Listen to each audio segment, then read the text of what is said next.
acuerdo a diversos indicadores, encuestas y estadísticas, globalmente, es decir, en todo el mundo, el miedo más común que tiene la gente después del miedo a la suegra, que es el número 2 en la lista, es el miedo a la muerte. ¿Lo sabían ustedes? Creo que es obvio y es natural. El segundo tipo de temor más común que tiene la gente es el miedo a pasar una crisis económica, y será parte de los mensajes que veremos más adelante. El miedo a la crisis, el miedo a lo desconocido, el miedo a fracasar. Pero veremos en esta tarde y la siguiente semana todavía, dentro de la serie que hemos titulado Sin miedo al éxito, papi, un par de mensajes que serán primera y segunda parte, donde estaremos hablando del miedo a la muerte. Y lo he titulado este mensaje con signos de interrogación, así tal cual, directo al grano. Miedo a la muerte, primera parte, es lo que veremos en esta tarde. La próxima semana, no sé si en el primer y segundo y tercer servicio, pero ya saben que todos los mensajes los transmitimos, algunos en vivo, otros como el de hoy se sube hasta las 6 de la tarde, pero ahí ustedes pueden estar al tanto de las conferencias de cada semana, de los otros servicios, para que podamos estar llenos de la palabra y además no perdernos ninguno de los mensajes que estamos viendo. Y sobre todo, ¿verdad?, cuando se trata una serie donde hay un seguimiento, es importante que no dejemos nada. No vamos a ver únicamente lo relacionado con el miedo a la muerte personal, sino que estaremos hablando de 5 tipos de temores, ya te lo cuento en unos segundos, que tienen que ver directamente con la muerte. Es natural que el ser humano que no tiene esperanza, que nace sin conocer de Dios y que sabe que algún día tiene que morir, tema a la muerte, porque piensa en su razonamiento que ese momento habrá sido el fin de su vida. Y a esto le añades que los medios de comunicación cada vez enfatizan más en noticias que tienen que ver con tragedias, con catástrofes, con destrucción, con devastación, con muerte, pues la gente está aterrorizada.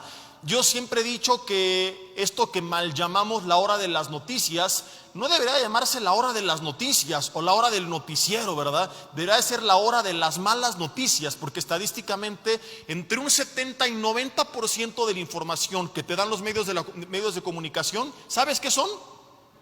Malas noticias. Y aún los noticieros deportivos buscan espacios de segundos, ¿verdad?, para darte malas noticias. Entonces la gente ya no está acudiendo a los medios de información para informarse, sino más bien para llenarse de más temor del que ya tenían, porque tú prendes las noticias y todos son malas noticias. Robaron aquí, secuestraron allá, violaron acullá, asaltaron por acá, cayó un meteorito por acá y ahora un nuevo virus por acá, y ahora con el COVID ni se diga, ¿verdad? Los medios de comunicación, pues bueno, mientras todo el mundo entraba en una crisis, ellos volvieron otra vez a levantarse, porque tenías a la gente mañana, tarde y noche viendo malas noticias. Desde el inicio de la pandemia, ¿te acuerdas las redes sociales? Los videos de los italianos y los videos de los chinos y los españoles, vale tío, hostia, ya te cargó el payaso, y la pandemia y los chinos, y por todas partes eran malas noticias. Y que viene una nueva cepa, y ahora viene otra, y la delta y la gamma, y la otra que ahora que viene, ¿cuál es? La mu, ¿no? ¿Si era la mu? La mu, y luego viene la pío, y sabrá Dios qué tantas cosas van a seguir ahí informándonos, y cuántos se murieron, y como lo hemos platicado antes, ¿no? Aunque este tema tiene que ver mucho más allá que lo que vivimos con el COVID, pero queda justamente como traje a la medida, porque es parte de lo que estamos viviendo. Pero hablando de la pandemia, las noticias que nos dan relacionadas a la pandemia son malas noticias. Siempre nos informan cuántos se contagiaron y cuántos se murieron. Pero ¿alguna vez has visto un medio de comunicación, un reportero, o has leído una nota que te diga cuántos se curaron? Y hubo tantos casos asintomáticos. ¿Cuántos han visto una nota así? Jamás. No existe. Ayer leía 1,100 y cacho de nuevos contagios en México, 480 y tantas muertes, y son las cifras de todos los días que tienen a la gente paralizada, muerta, de miedo, con su sistema inmune totalmente deprimido desde hace año y medio, porque todo el tiempo son malas noticias y buscan rascarle de todas partes del mundo.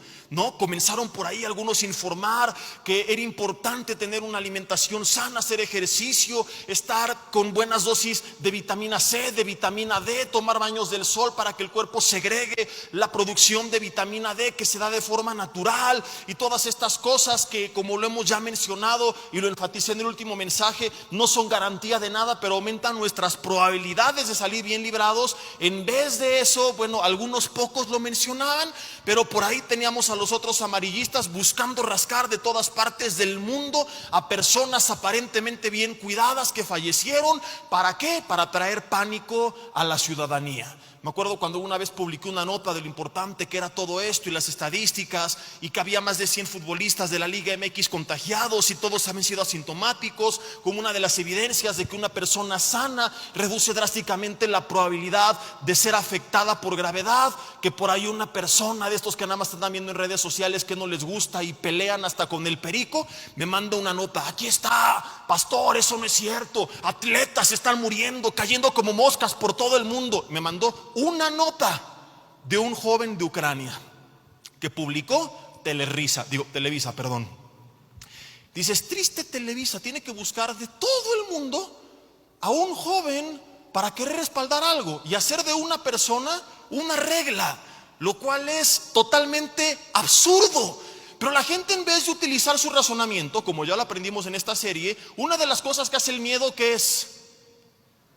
Nos ciega, nos paraliza, literalmente nos nubla la capacidad de razonar, de analizar, de pensar. Entonces me mandaban esta nota: ya ves, también deportistas están muriendo. Y le digo: a ver, de entrada, ¿ya investigaste bien el caso? Porque aunque fuera cierto, estás hablando de uno en todo el mundo. Pero ni siquiera era así, sino que resulta que era un joven que se inyectaba muchas cosas para verse bien, que no era sano. El hecho que una persona se vea fuerte no quiere decir que sea sana, ¿verdad? Que su misma ex esposa publicó antes de esto que tarde o temprano su corazón iba a reventar, porque tanta cosa que se metía, porque uno de los efectos de los esteroides en algunas personas es que inflama el corazón y trae problemas del corazón. Y este joven tenía serios problemas del corazón, y por eso es que cuando adquiere el coronavirus, pues efectivamente terminó de matarlo, pero él ya venía gravemente enfermo de tiempo atrás. Y así los medios de comunicación empiezan a rascar, a buscar. Cuando empezó la campaña de vacunación, me acuerdo, y un hombre, creo que era de Las Vegas, que se fue de vacaciones a no sé dónde, rogaba en su cama en terapia intensiva que se vacunaran, arrepentido de no haberse vacunado y porque se murió. Y así de todas partes del mundo rascan la información con tal de aterrorizarnos. ¿Por qué? Porque ellos de eso viven. Y la gente, desafortunadamente, no va a leer buenas noticias, noticias neutrales. Estamos en una cultura, en un mundo, en un siglo donde a la gente no le interesa informarse. Hay noticias informativas que te ayudan a crecer, a conocer. Hay noticias científicas que publican los medios de comunicación y hay descubrimientos, pero esto la gente no lo lee. A mí me gusta meterme luego en los periódicos virtuales y hasta abajo viene toda esta información que tiene que ver con otras cosas, ¿verdad? Hasta de autos y de viajes y de deportes. Pero en primera plana siempre van a estar las malas noticias. Y que si la devaluación y la crisis, todo el tiempo. Añádele a las malas noticias la inclinación política que tenga el periódico, ¿verdad? Que si apoya a tal o a tal partido, pocos tienen la capacidad de ser neutrales. Peor, porque ya ni siquiera hay objetividad. Ya empieza a haber manipulación de la información con tal de apoyar o desacreditar a ciertos partidos o a ciertos políticos. Tú y yo criticamos a los medios de comunicación por esto. La pregunta es: ¿quién lee y quién mira todas estas cosas? Nosotros. ¿Por qué ellos publican todo esto? Digan conmigo: porque es lo que la gente ve. Entonces, ¿quién es el culpable? Es como que tú le dijeras a tus hijos de 7 años: mira, hijo, cuánta azúcar tomas en casa, y cuántos chocolates comes, y cuánta grasa ingieres. Pregunta: mamá, ¿quién llevó la comida a la casa? ¿Quién hace de comer? ¿Quién prepara las aguas? ¿Quién es la responsable? Ahora, es un joven mayor de edad que se sale y traga todo esto, que come todo esto fuera de su casa, ¿verdad? Entonces ya podrás hablar con él. Pero es absurdo que un padre de familia le quiera recriminar a su hijo de lo que él le está poniendo en la mesa. Entonces nosotros somos quienes estamos impulsando todo este motor de malas noticias, porque los medios amarillistas efectivamente, ¿verdad?, solamente responden al morbo de la gente, al miedo de la gente, a la ansiedad de la gente que está desesperada, buscando todo el tiempo informarse de todo lo que está pasando. Es la gente la que consume este contenido. Seamos honestos, si publicaran de vez en cuando algunas buenas noticias, nadie las leería. Por ejemplo, si tú llegas en tu casa a la noche y abres en internet algún diario virtual y te encuentras un encabezado que diga: hoy, domingo 10 de octubre, no se cayó ningún avión. ¿Cuántos abrirían la nota? Levanten la mano. ¿Nadie? ¿Ya ven cómo si son morbosos? Pero si dijera: se cae un avión de Aeroméxico que iba con destino a Huatulco, ¿cuántos abrirían la nota? Todos, ¿verdad? Y la mandarían por WhatsApp. Es decir, seríamos cómplices de los medios que tanto criticamos. Y hay notas que a veces valen la pena compartir, que son muy llamativas, pero muchas veces, como te decía, son eventos aislados de los cuales hacemos una regla y generamos un pánico muchas veces colectivo en la sociedad. Los medios tienden a exagerar a veces las cosas y la gente más todavía. Yo recuerdo hace algunos años, estábamos casi recién casados, mi esposa y yo, que Vida Nueva para el Mundo tuvo un viaje, fue el último en el que fue el doctor Alducin todavía, a Israel. Y por cada autobús que se llenara, la agencia de viajes daba una cortesía a una pareja de pastores para ir explicando la parte bíblica del tour. Que se llena de última hora el tercer o el cuarto autobús, no recuerdo. Me marca el doctor Alducin: Jesse, tienes tus documentos en orden, porque necesitamos otra pareja de pastores. Marta y yo oramos y queremos o creemos, ¿verdad?, que Dios quiere que sean tú y Abby los que vayan en este autobús.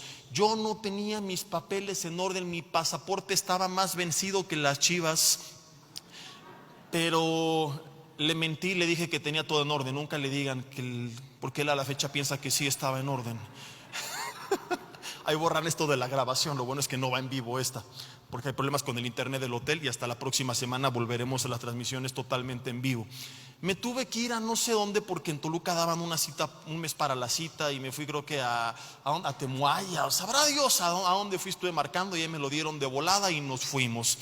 El punto es que nosotros cuando llegamos y aterrizamos en Tel Aviv nos marcan pues familiares, amigos espantadísimos porque los medios de comunicación estaban reportando que estaban cayendo misiles en todo Tel Aviv, en Israel. ¿Sabes cuántos misiles vi? 0. El bombardeo, ¿cuál bombardeo? Están publicando en las noticias que la gente está metida en sus bóvedas porque no están bombardeando, está el cielo pero precioso. Y así sucede muchas veces en diferentes lugares. De repente la información es real, pero se suele exagerar para llamar la atención y para meter miedo a la gente. La gente, por ejemplo, es un ejemplo quizá tonto, pero es un ejemplo, tiene pánico de ir a Acapulco. ¿Es muy violento? Sí, pero yo he estado muchas veces ahí. Hay una iglesia ahí, conocemos a sus pastores, a la congregación, hemos ido varias veces y todos, absolutamente todos coinciden en lo mismo: ciertas horas en ciertos lugares es peligroso. Pero cuando uno va como turista, si respeta ciertas horas y ciertos lugares, no tienes por qué temer. Y a nosotros y a toda la gente que conocemos, incluyéndolos a todos ellos, nunca, absolutamente nunca nos ha pasado nada. Pero la gente está paralizada, porque hoy veremos que la Biblia nos enseña lo que ya hemos aprendido, que de forma literal la gente vive esclavizada por el miedo, en este caso por el miedo a la muerte. Entonces así comienzan a exagerar y esto alimenta el miedo de la gente. El problema es que el miedo nos empieza a volver esclavos de él. El miedo a la muerte nos empieza a impedir disfrutar de la vida que Dios nos ha dado. Y los medios de comunicación, que cada vez son más masivos por las redes sociales, pues no ayudan en mucho. Como el caso del avión que te mencioné. Nadie leería si la nota dijera que hoy no se cayó ningún avión, y esto es lo que sucede casi todos los días. Pero a pesar de eso, y de que es el medio de transporte más seguro en todo el mundo, por las esporádicas y pocas veces que ocurren accidentes aéreos, las encuestas demuestran que el 90% de las personas en el mundo tienen algo de miedo a la hora de subirse a un avión. Ve lo que dice Hebreos capítulo 2, versículo 14. Hebreos 2, versículo 14 dice: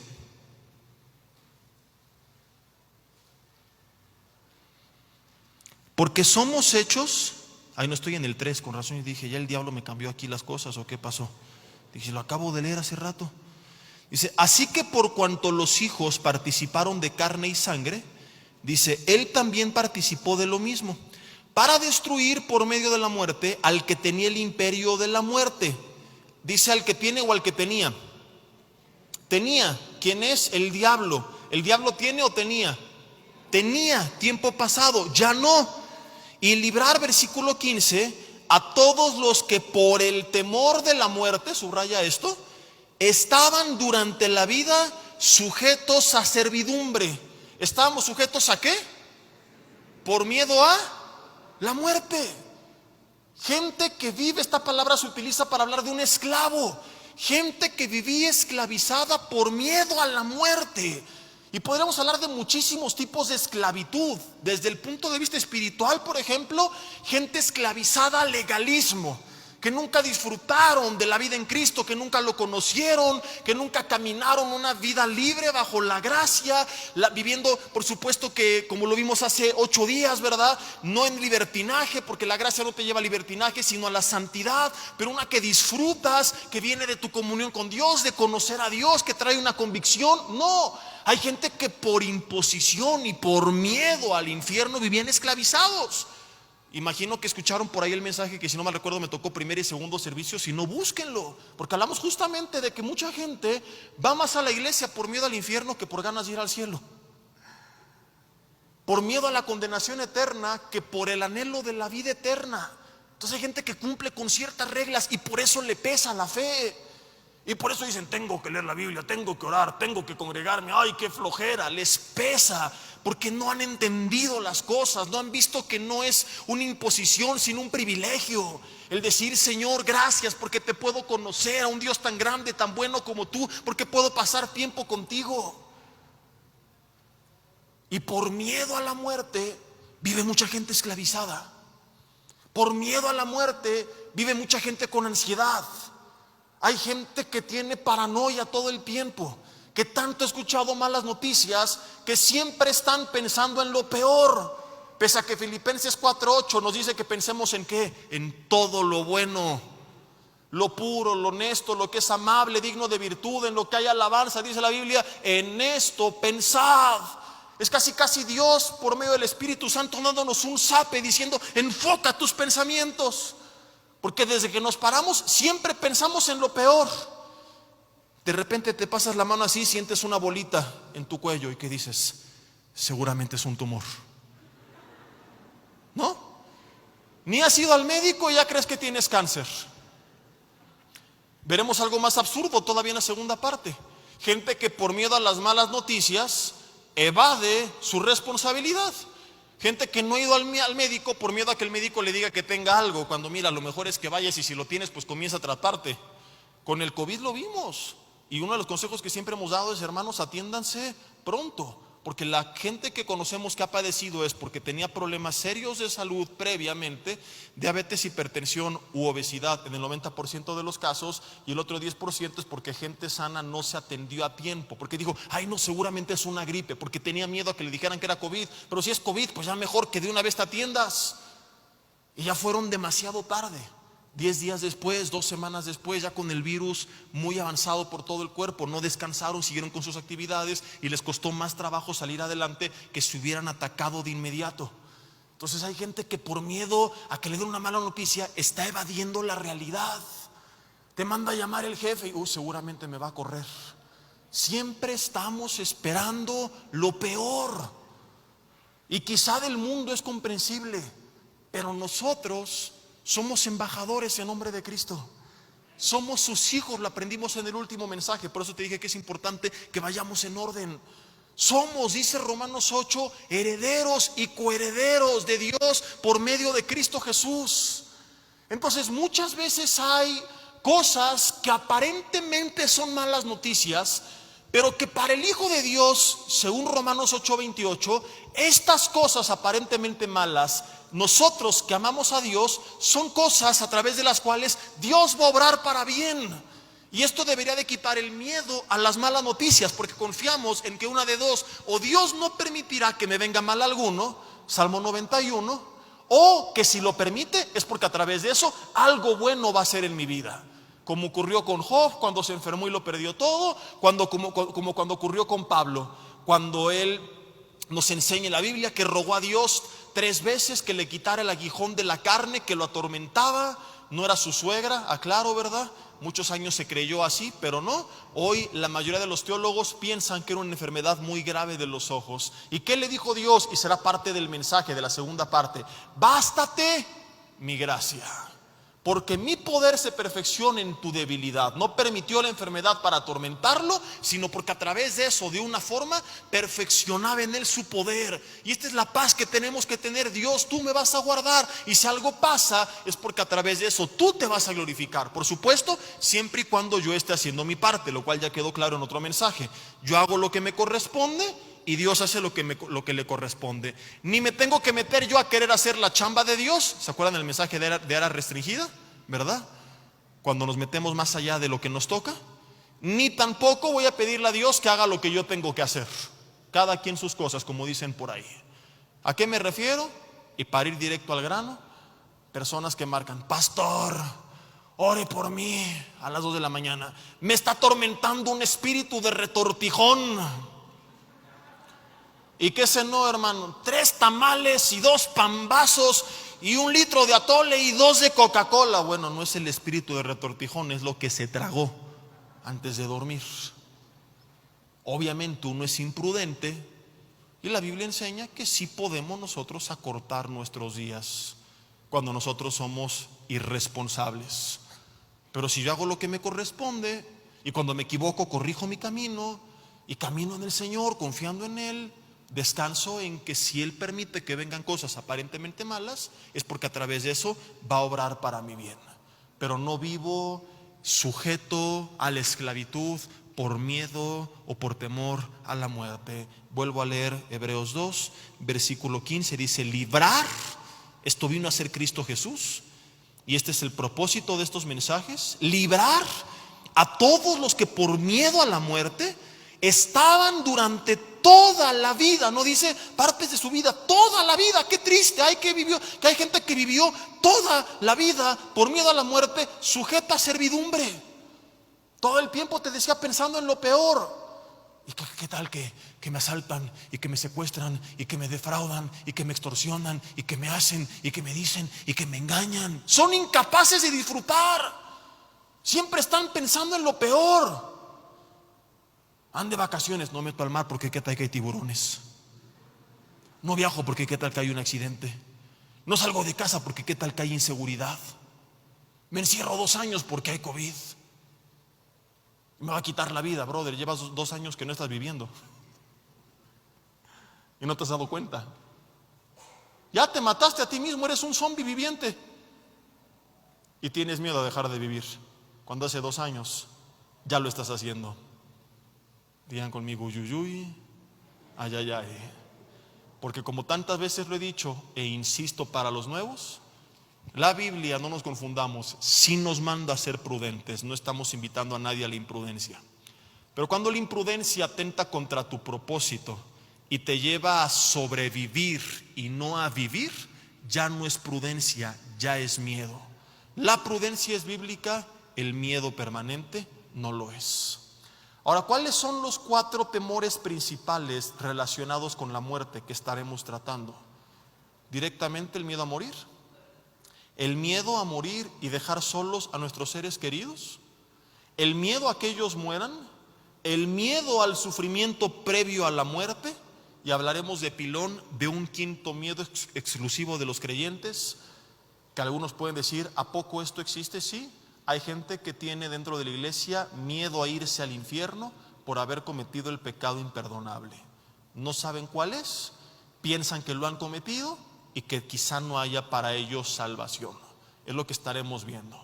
El miedo siempre ha existido en la humanidad, y no sé si tú lo sabías, pero es por esto que muchos ateos afirman que Dios es un invento de nuestra imaginación. O sea, muchos ateos afirman esto, pero la causa o la explicación que ellos le quieren dar a por qué el ser humano pudo haber inventado a Dios es el miedo a la muerte. ¿Lo has escuchado o no esta teoría?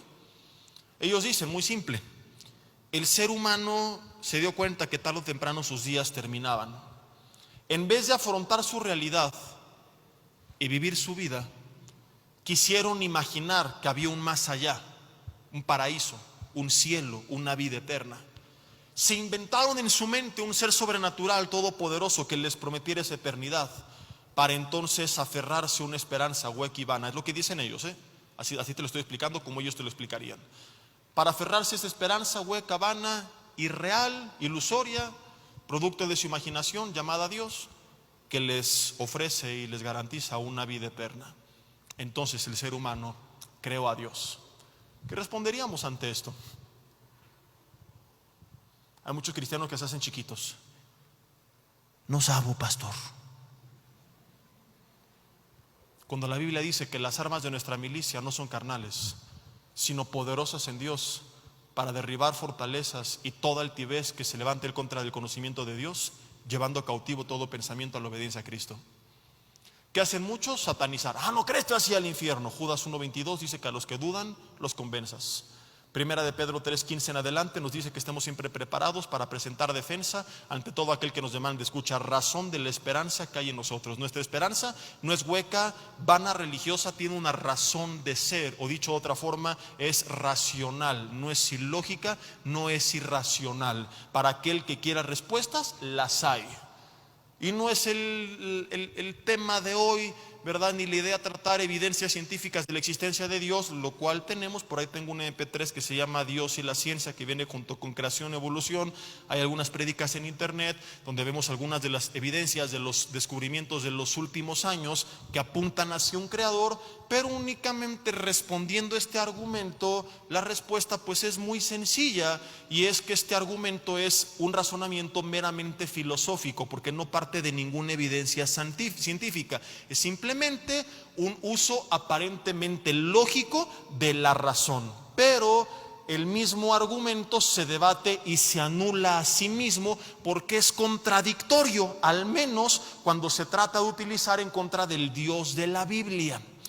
Porque yo no sé qué prometan otros dioses, digo dioses entre comillas, de otros textos sagrados, de otras religiones, pero si el Dios de la Biblia, el Dios vivo y verdadero, fuera producto de la imaginación del ser humano, la respuesta es esta, familia, sería un Dios totalmente distinto. Sería un Dios como el de los musulmanes que manda matar a sus enemigos, y no un Dios que te manda a amar a tus enemigos como a ti mismo. Sería un Dios que prometiera el cumplimiento de todos nuestros deseos. Sería un Dios que te permitiera todo lo que quieres, porque esto es lo que hay en la mente del ser humano por naturaleza, ¿o no? La Biblia habla de las obras de la carne, Gálatas 5:17, y es una realidad que nadie puede negar. La inmoralidad, y la fama, y el reconocimiento, y poder, y ambición, y mujeres y hombres, o en el peor de los casos, hombres y mujeres, con todas y con todos y con todes. Es el mundo en el que vivimos. Es lo que busca la mente humana sin Dios. Y cuando venimos a Cristo, de hecho, hay un proceso que se llama la regeneración. Y Él nos regenera espiritualmente, y tenemos que ir cambiando también, Romanos 12:2, nuestra forma de pensar, renovar nuestro entendimiento. Entonces, si el Dios de la Biblia fuera concebido un producto de la imaginación humana, sería otro Dios totalmente distinto. No un Dios que te pide negarte a ti mismo, tomar tu cruz y seguirlo. ¿Me explico? No un Dios que te pide renunciar a los deseos y placeres de tu carne. No un Dios que te pide amar al prójimo como a ti mismo. No un Dios que te pide perdonar a tus enemigos. Sería un Dios que te ofrecería la vida eterna a través de buenas obras, como lo hacen sin excepción alguna todas, absolutamente todas las sectas y religiones.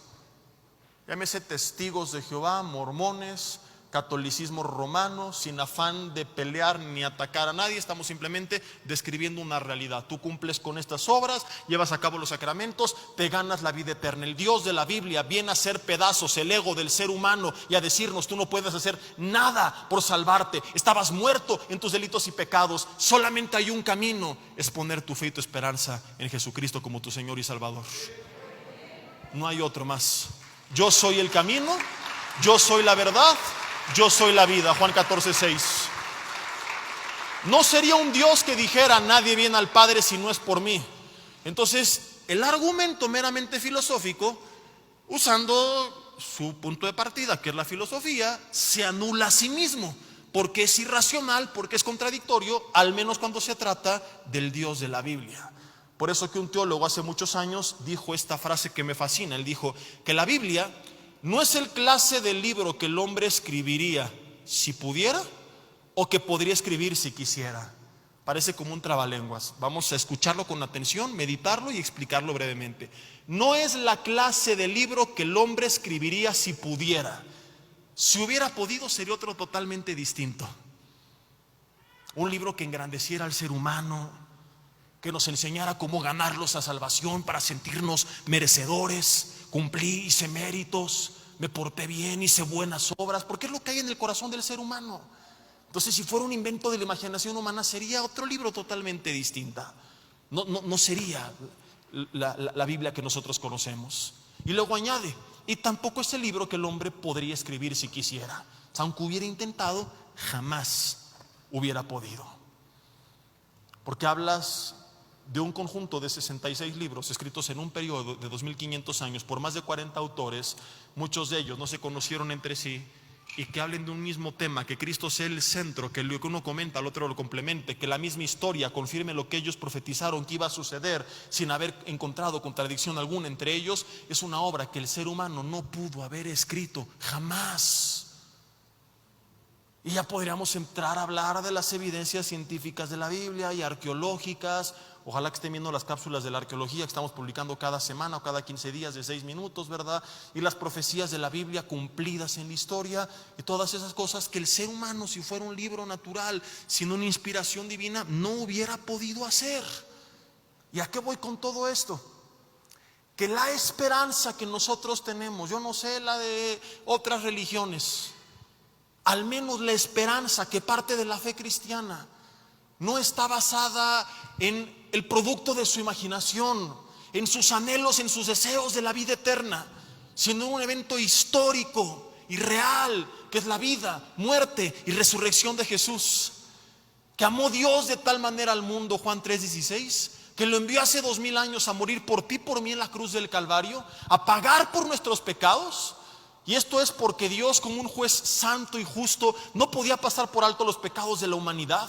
Entonces, en el sistema judicial de Dios, la regla era esta: vida por vida, sangre por sangre. La paga del pecado es la muerte. La vida del hombre está en la sangre. No hay perdón de pecados sin remisión, sin derramamiento de sangre. Desde el Antiguo Testamento ofrecían los sacrificios como simbolismo de esta realidad.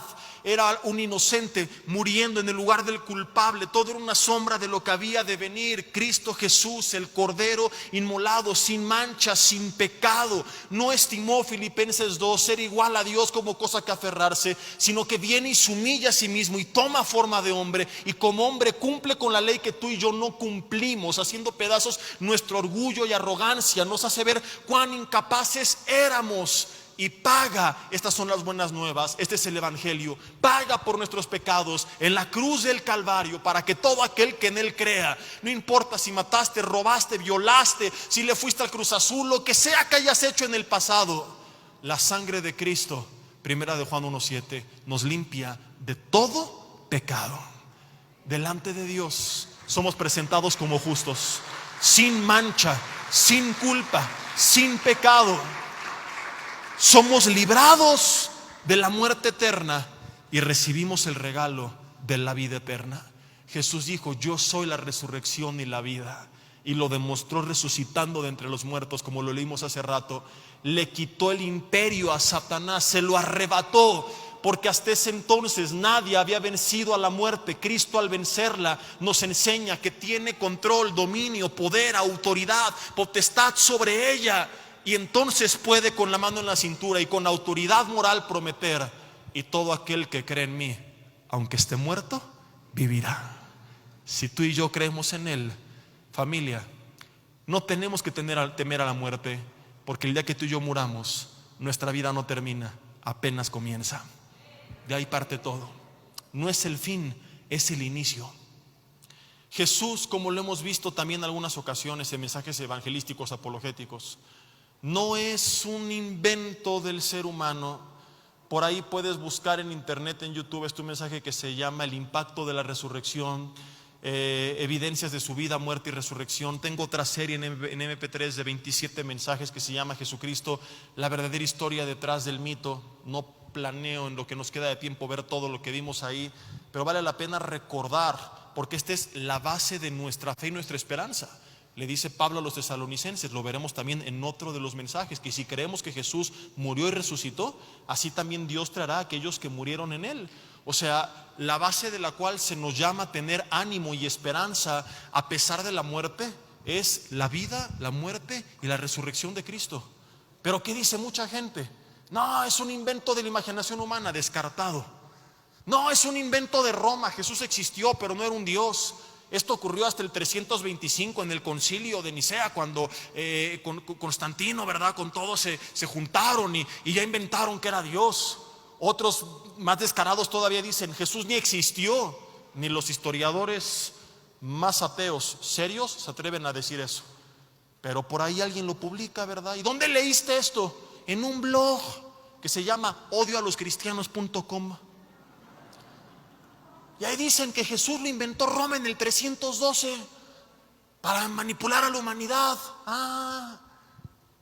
¿Y has estudiado un poco de la historia extrabíblica? No. ¿Y quién es el bloguero? Pues mi cuate de la secu, que fue a una biblioteca y leyó la mitad de 2 libros. Y ahí viene la gente a promover tonterías como estas. Y es importante que nosotros sepamos defender nuestra fe utilizando la razón, porque si Jesús no resucitó, dijo Pablo en 1 Corintios 15, van en nuestra fe, van en nuestra predicación. Si no sabemos afirmar y confirmar estas verdades, por eso podemos terminar con miedo a la muerte, porque estaríamos quizá tratando de aferrarnos a algo que quisiéramos creer que es real, pero que no nos consta. Y la fe no es el anhelo de que algo sea verdad, es la convicción de lo que se espera, de lo que no se ve, es la certeza de lo que se espera. No es un quizá, tal vez, espero, anhelo, quisiera, no, es estoy completamente seguro. Y así estaban los apóstoles, completamente seguros. Y por eso les decían: niega a Cristo, te matamos. Haz lo que quieras conmigo, tú no me puedes matar. ¿Por qué? Porque Él resucitó y prometió que cuando yo muera también tendré la vida eterna. De esta seguridad que estaba basada en una convicción nace su fe. A la iglesia a veces le falta fe y se tambalea y duda y no tiene convicciones firmes porque no hay estas bases sólidas. Entonces es importante, como te decía, no veremos todo, pero que sepamos que Jesús no pudo haber sido inventado por Roma, porque 200 años antes de que Roma adoptara el cristianismo como su religión oficial, ya había desde ese entonces, y se preservan a la fecha, documentos históricos extrabíblicos que hablaban de Jesús como un personaje histórico. Entendamos que estamos hablando de una civilización hace casi 2000 años. No tenían iPad, efectivamente, no tenían iPhone 17, pero no eran cavernícolas. La historia secular enseña que si alguien retenía cierta versión de la historia polémica hasta la muerte de los testigos para sacarla a la luz, era descartada por completo. No tenían cámaras, fotos, videos, pero tenían testigos. Y Jesús por eso estableció a 12 para que le fuesen testigos.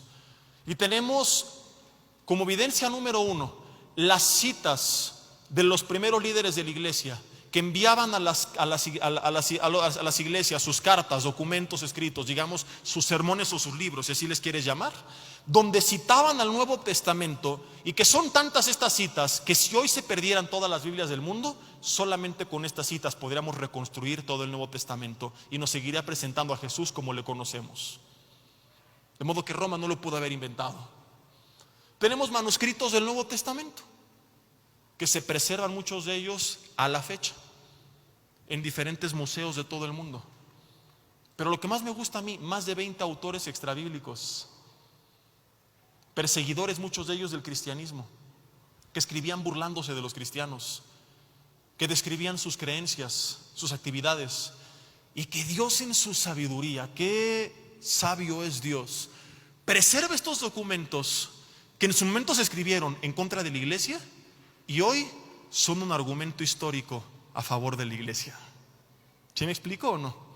Porque son confirmación de que Jesús no pudo haber sido inventado por Roma, a menos que Roma en el 312 dijera inventemos a Jesús. Pero como la gente no se lo va a creer así de la nada, tendremos que inventar antes de Jesús una máquina del tiempo para viajar al pasado, 200 años atrás, sembrar estos 3 tipos de documentos distintos en la historia, para que cuando lleguemos 200 años después al futuro, la gente crea que Jesús es un personaje histórico. De modo que cuando alguien dice, ay, ¿a poco tú eres de los que cree que Jesús existió? ¡Újules!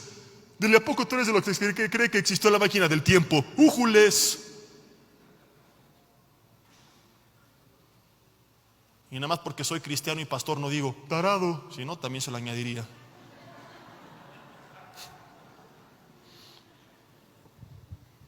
Pero así hay gente, dice la Biblia, profesando ser sabios, se hicieron necios. Y luego terminan creyendo otro montón de tonterías, ahí sí absurdas, incongruentes, contradictorias. ¿Por qué? Porque no es que no puedan creer en Dios, no quieren creer en Dios, que es distinto. Y vuelve a confirmar que no es un Dios inventado por la mente humana, porque resulta que es un Dios que les llama a arrepentirse, que les llama a ser fieles a su esposa, pasar tiempo con sus hijos, dejar de ser tranzas, cuidar su cuerpo, mantener estable su salud, ser honestos, perdonar, amar al prójimo. Dice, no, yo no quiero hacer todo esto, entonces busco cualquier pretexto e idea tonta, a pesar de lo absurda que sea, con tal de decir, yo no creo en ese Dios. Y no es que no puedan, sino que no quieren creer, porque evidencias las hay. Ahora, no solamente hay evidencia histórica de que Jesús existió, hay evidencias de su resurrección. Mucha gente dice, ¿cómo? A ver, ¿dónde está el video? ¿En qué página de Face? No, pues, no había Face en ese entonces.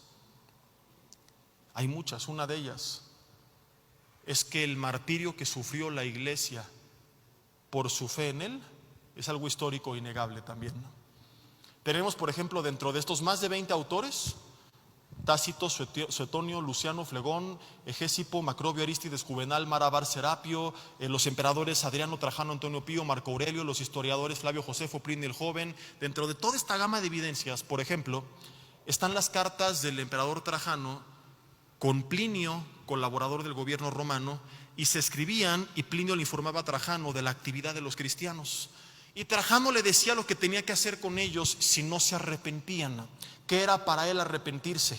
Dicen las cartas, negar al sabio crucificado o adorar a alguno de los dioses de Grecia como evidencia de que habían abandonado su fe. Entonces, no solamente es un hecho histórico que Jesús existió y que murió, sino que también muchos de sus seguidores prefirieron dar la vida por él antes que negarle. La pregunta que yo siempre hago es, ¿por qué prefirieron dar su vida si pudieron salvarla negando a Jesús?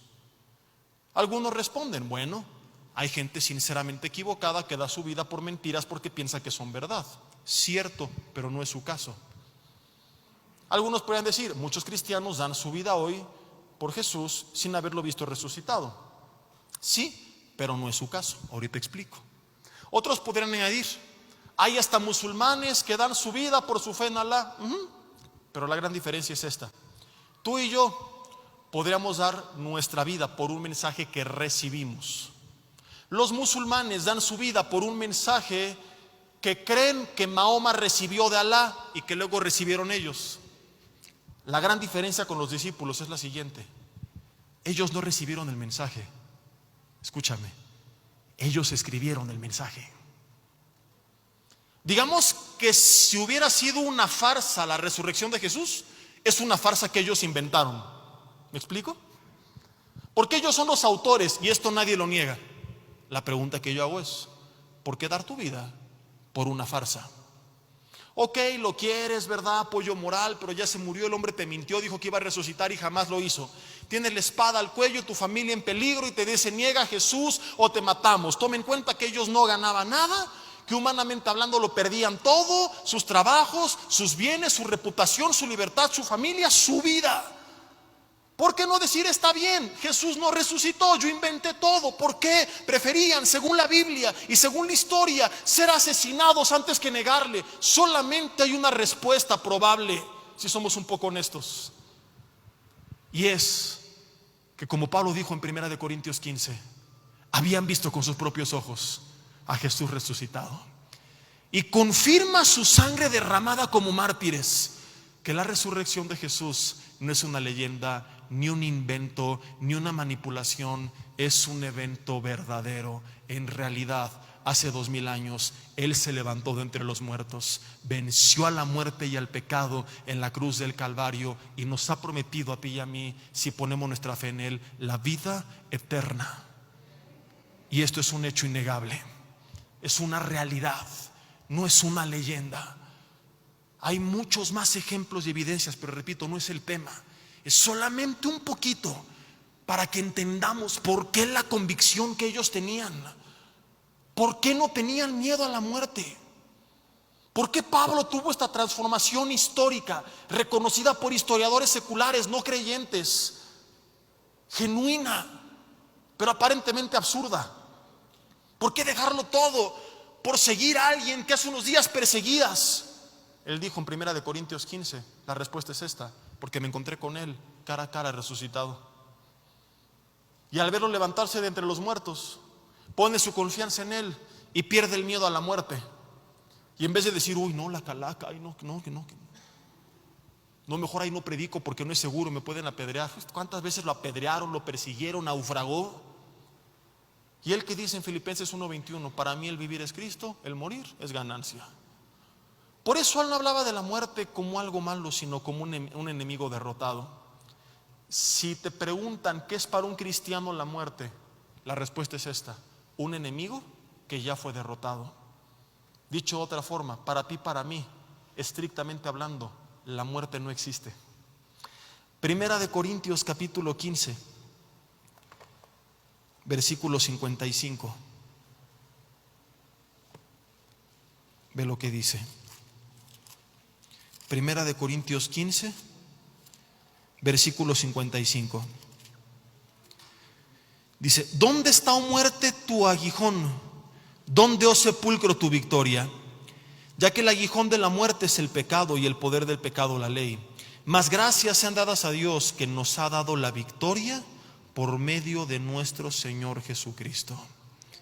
Tú y yo tenemos ya la victoria sobre el pecado y sobre la muerte por la obra de Cristo Jesús en la cruz del Calvario. Por eso es que tú y yo no tenemos que tener miedo a la muerte. Aclaro, para que no te sientas mal, porque muchos creen que se trata de cuán valientes somos, y ya que dejamos bien en claro que no, que si algo fue humillado fue nuestro ego, nuestra arrogancia, nuestra soberbia. Somos incapaces nosotros de nada. No se trata de nosotros, se trata de Él. El punto es este: no es que no tememos a la muerte porque somos súper valientes o algo por el estilo, sino que simple y sencillamente la muerte para nosotros, como la concibe el mundo, no existe. Porque para el mundo, ¿qué es la muerte? Yuhu. ¿Qué es? El fin. ¿Y para nosotros qué es? El comienzo. Hay momentos que le estás pasando tan bien que no quieres que terminen. Yo llegué ayer de viaje de cumpleaños de mi esposa y aniversario. Nos fuimos de pinta toda la semana y no queríamos que terminara. Y hay películas que tú ves o series que ves: ay, no quiero que termine. Ahí andaban algunos con los juegos del calamar. Ay, que saquen segunda temporada, porque se ríen de nervios porque ahí están esperando, la verdad. Y por eso el ser humano teme a la muerte, porque es el fin de todos sus planes, de todos sus sueños, de toda su vida. Pero cuando creemos que en Cristo Jesús tenemos vida eterna, decimos, ¿por qué temer a la muerte si no es el fin? Es apenas el principio. Es como que imagínate que te vas a ir de vacaciones 6 meses por todo el mundo con todo pagado y estás esperando tu viaje, ¿verdad? Pero antes del viaje alguien te regaló 3 días de vacaciones en Calimaya y Mexicalcingo. Y supongamos que hoy es el segundo día y mañana es el tercero. ¿Alguien estaría preocupado sinceramente si sabes que pasado mañana te vas 6 meses a todo el mundo? Y dice, ay, no quiero que termine, porque los tacos de carnitas de Mexicalcingo y las milpas de Calimaya, ¿cómo las voy a extrañar, verdad? Salvo que creyeras que después de eso te van a mandar a la cárcel, te pesaría.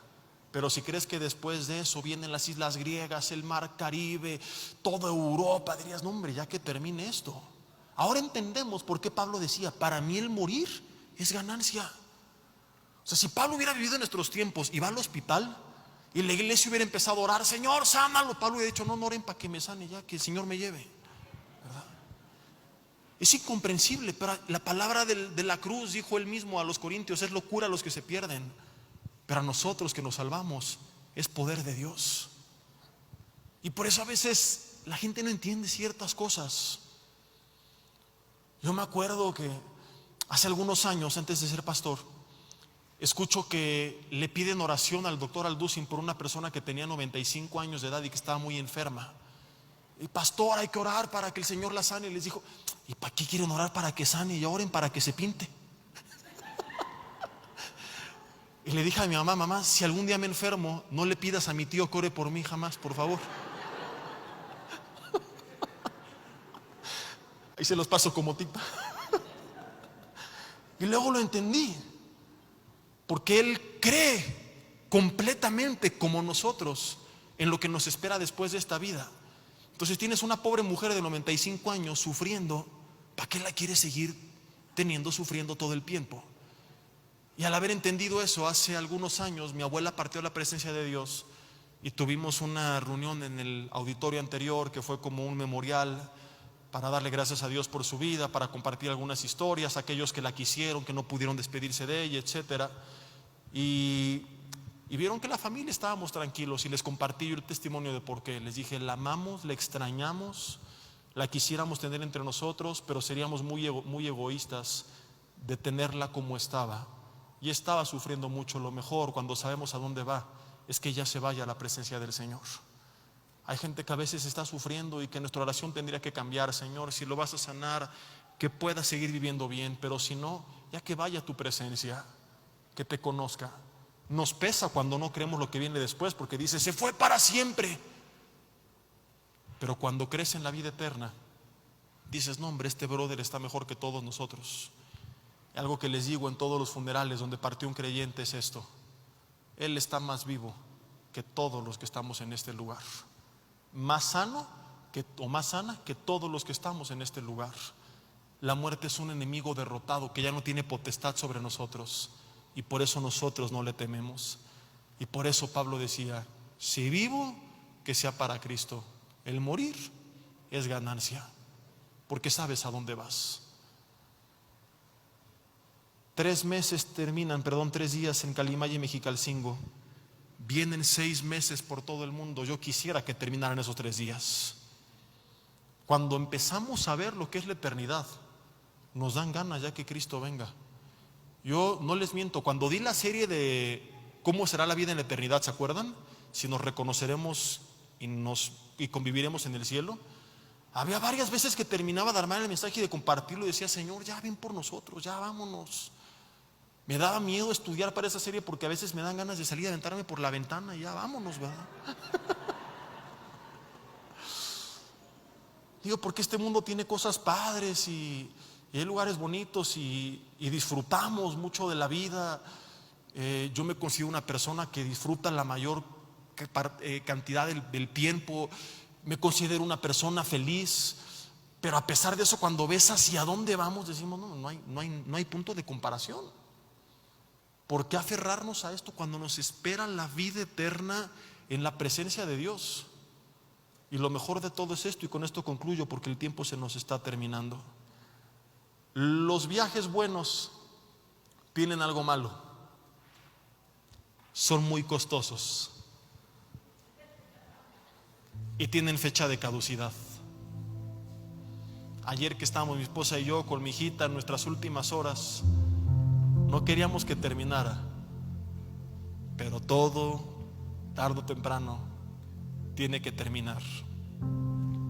La vida eterna, a ti y a mí, no nos costó. Es un regalo de Dios. Él ya pagó el precio. Te han invitado a un viaje todo pagado, no te preocupes, pide lo que quieras, yo disparo. Papá allá arriba te dice, yo ya pagué. Solo tienes que sentarte a la mesa y disfrutar. Y además, a diferencia de tus viajes que tienen fecha de caducidad, familia, la vida eterna, que no será en Hawái, ni en Cancún, ni en Calimaya, gloria a Dios, ni en París, sino en el reino de los cielos, en el paraíso, en los nuevos cielos y nueva tierra que Él va a recrear, no tendrá fin jamás. No nos vamos a enfermar, no vamos a envejecer, no va a haber sufrimiento, no va a haber crisis, no va a haber grupitos y divisiones, no va a haber COVID, ni medios de comunicación. Amén, aleluya, gloria a Dios. Será disfrutar por los siglos de los siglos de los siglos de los siglos. Imagínate una agencia de viajes ofreciéndote esto: correr a velocidades que nunca imaginaste, saltar quizá por arriba del techo, nadar a la velocidad de un delfín, jugar con los leones, ver ese familiar que a lo mejor tuvo una capacidad limitada, ahora con capacidades ilimitadas, volver a platicar con ese ser querido que partió, abrazar ese pequeño o ese viejo que ya se fue, sabiendo que esos días nunca van a terminar, que quizá exista la posibilidad de viajar por todo el universo. Imagínate que fuera un folleto de una agencia de viajes y tú dices, yo quiero. Pero cuando yo empiezo a ver en los folletos que hay esto y esto y esto y esto, digo, uy, seguramente va a ser muy costoso y no voy a poder. Y me empieza a desanimar y sigo leyendo por curiosidad. Imagina que es el mejor de los folletos que nunca antes has leído, y al final tiene esta leyenda: es gratis, Jesús ya pagó el precio por ti y por mí en la cruz del Calvario. Es un regalo de Dios para sus hijos, la vida eterna que tenemos en Cristo Jesús. Por eso es que no tenemos que temer a la muerte. El día que ese momento llegue, para ti, para mi familia, será el mayor regalo. Nuestros días no habrán terminado, apenas comenzará lo mejor. Tarde o temprano, la mala noticia, solamente hay algo seguro, que es la muerte. La buena noticia para el Hijo de Dios: la muerte no es una tragedia, es una bendición. Por eso dice la Biblia que la muerte de sus santos es estimada ante sus ojos. ¿Lo sabías? Porque es Dios reencontrándose y abrazando a sus hijos. Así que nunca más lo veas como una tragedia. Y cuando enfermes, dile: Señor, quiero que me sanes para seguir cumpliendo tu propósito. Pero si algún día parto, estoy tranquilo, porque sé a dónde voy. Ahí en tu lugar, cierra tus ojos y dile: Señor, gracias por tu palabra en esta tarde. Señor, quita todo miedo a la muerte de nuestras vidas y no permitas que nos siga esclavizando. Que hoy nuestros ojos sean abiertos y que con la convicción que tuvo tu iglesia podamos caminar con esa seguridad, con esa confianza, Señor, y con ese anhelo de encontrarnos contigo algún día cara a cara. Padre, permítenos disfrutar de esta vida mientras estemos en este mundo, hacer tu obra y vivir de acuerdo a tu voluntad. servirte, amarte y amar. Cuidar nuestro cuerpo como el templo del Espíritu Santo que es. No ser irresponsables, porque si estamos aquí también es porque tú lo quieres, y el tiempo que tú lo quieras queremos hacerlo bien. Pero el día que tú decidas llamarnos, que lo podamos entender y que podamos sonreír y que podamos saber que no se aproxime el fin, que apenas viene el comienzo. Si tú quieres recibir este boleto, dile: Dios, perdóname porque he pecado. Límpiame con tu sangre de todo pecado que me tiene alejado de ti, y ven a reinar en mi vida. Quiero que seas mi Dios, mi Señor y mi Salvador, pero también mi Padre y mi mejor amigo. No quiero cambiar de religión, quiero iniciar una relación que nunca he tenido contigo.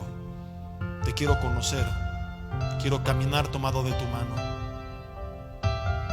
quiero hacer tu voluntad. Te necesito y ya no quiero estar lejos de ti.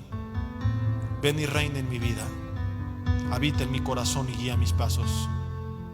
Te lo pido en el nombre de Jesús y te doy gracias, porque a partir de hoy soy tu hijo y soy tu hija, porque a todos los que creen en él, Juan 1:12, les dio el derecho de ser llamados hijos de Dios. Y como hijo, papá me está esperando, y gracias porque algún día, tarde o temprano, todos tus hijos te veremos. Esto es inevitable, y cuando suceda no tendrá fin. Gracias, Señor, en el nombre de Jesús. Amén y amén. Y así será.